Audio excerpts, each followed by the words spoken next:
एक प्रसिद्ध राजा था जिसका नाम रामधन था। अपने नाम की ही तरह प्रजा सेवा ही उसका धर्म था। उनकी प्रजा भी उन्हें राजा राम की तरह ही पूजती थी। राजा रामधन सभी की निष्काम भाव से सहायता करते थे, फिर चाहे वो उनके राज्य की प्रजा हो या अन्य किसी राज्य की। उनकी ख्याति सर्वत्र थी। उनके दानी स्वभाव और व्यवहार के गुणगान उसके शत्रु राजा तक करते थे।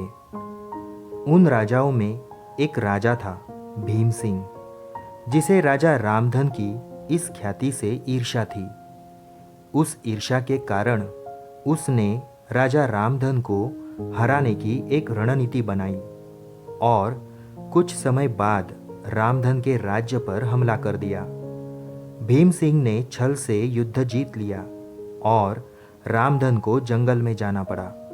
इतना होने पर भी रामधन की लोकप्रियता में कोई कमी नहीं थी। हर जगह उन्हीं की बातें चलती थी, जिससे भीम सिंह को चैन न था। उसने राजा रामधन को मृत्यु दंड देने का फैसला किया।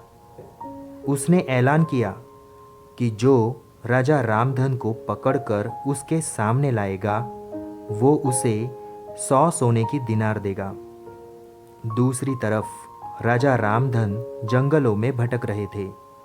तब उन्हें एक राहगीर मिला और उसने कहा, भाई, तुम इसी जगह के लगते हो, क्या मुझे राजा रामधन के राज्य की तरफ का रास्ता बता सकते हो?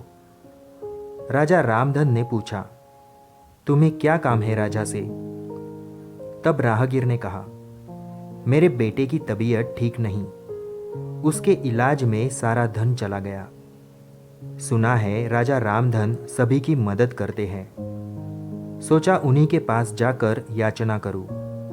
यह सुनकर राजा रामधन राहगीर को अपने साथ लेकर भीम सिंह के पास पहुंचे। उन्हें देख दरबार में सभी अचंभित थे। राजा रामधन ने कहा, हे राजन, आपने मुझे खोजने वाले को 100 सोने की दिनार देने का वादा किया था। मेरे इस मित्र ने मुझे आपके सामने पेश किया है, अतः इसे वो 100 सोने की दिनार दे दो। यह सुनकर राजा भीम सिंह को एहसास हुआ कि राजा रामधन सच में कितने महान और दानी है, और उसने अपनी गलती का स्वीकार किया। साथ राजा रामधन को उनका राज्य भी लौटा दिया और सदा उनके दिखाए रास्ते पर चलने का फैसला किया। दोस्तों, इसी को कहते हैं कर भला तो हो भला।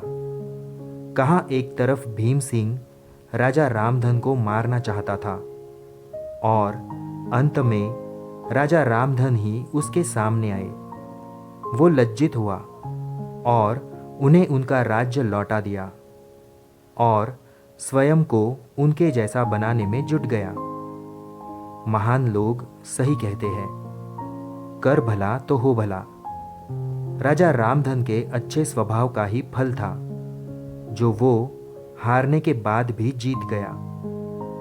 उसने जिस तरह सभी की मदद की, उसकी मदद अंत में उसी के काम आई। इसलिए कहते हैं, मनुष्य को अपने कर्मों का ख्याल करना चाहिए। अगर आप अच्छा करोगे तो अच्छा ही मिलेगा। माना कि कष्ट होता है, लेकिन अंत सदैव अच्छा ही होता है। धन्यवाद।